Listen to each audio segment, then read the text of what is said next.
circumstances of our own. I'm sure you guys are familiar with that. We released the names out on the COVID list. We've adapted. Today was about making sure that we had a nice division of labor. Everybody understood their roles. And again, we start to lean in on kickoff at this juncture. I'll be happy to address any questions you guys might have. Dale Lawley. Mike, can this serve as a cautionary tale not only for your team, but for all teams around the league? Everything that's happened, not only with you guys, but with the Ravens as well? We know we don't need cautionary tales. We're living this every day. We've been living it every day. We've been tested daily since July 20th. We listen to all the protocols and all the memos and things delivered to us from New York. We have taken this very seriously. It's just confirmation of what we already know. Ray Fittipaldo. Mike, you started prep, you stopped, and now you're resuming prep for this game. What's this week been like for you as a head coach, and how do you think your players have handled it? We had a holiday, and so it was nice from that perspective. I know our players have enjoyed the 3 days rest. There was a lot of energy at practice today. I really think it could be a positive thing if we make it that, and I know that's our intentions. I know it is for me. Joe Rudder. Yeah, Mike, how do you intend to handle Stephon Tuitt's absence? Will you move Alua over or keep him where he is?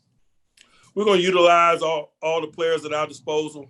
We distribute those reps among the group. The strength of the pack will be the pack in that regard. You talk about a guy like Tuitt and the impact that he makes. It's not a one-man job. It's an all-man job. Brooke Pryor. Yeah, Mike, you mentioned the COVID situation that you guys are having. Are you confident that the spread in your locker room is under control? And is that an example of the protocols that you guys have implemented working? I don't know that I can say I'm confident of anything in this environment. I know that I got great news today that we had no positives. And I think that's the global mentality of all of us. It's day to day. It's a sensitive situation. And so you're talking about degrees of confidence and things of that nature. That's a slippery slope. Jeff Hathorn. Mike, how do you prepare for scenarios so you don't have an entire position group affected? We keep people separate. We work virtually. We meet virtually. We work our tails off to social distance so that we're not caught up in such circumstances. Mike Pursuta. Mike, your team has kept its eye on the ball pretty well based on your record. There was a lot of reaction initially to this situation, negative reaction from your players. You confident everybody's focus is still where it needs to be, or do you got to bring them back in a little bit?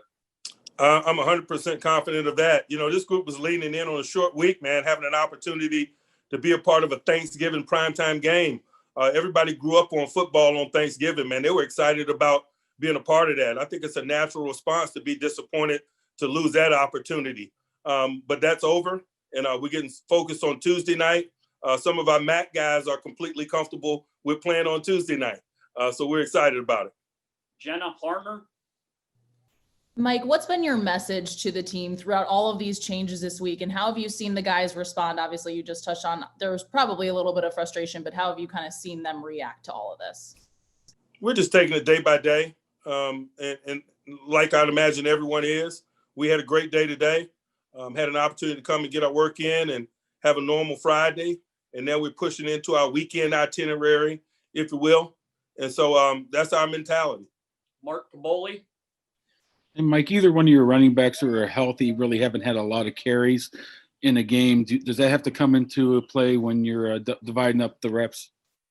I have no reservation about Benny Snell as a featured runner. Didi Kinkabala. So what is the actual process of preparing for players that you don't know whether you will, for preparing for a roster that you have no idea what it will look like?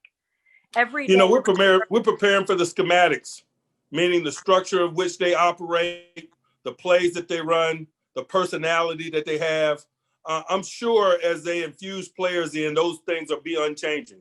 And so we're comfortable with our level of preparedness and our ability to prepare based on those things. Joe Rudder.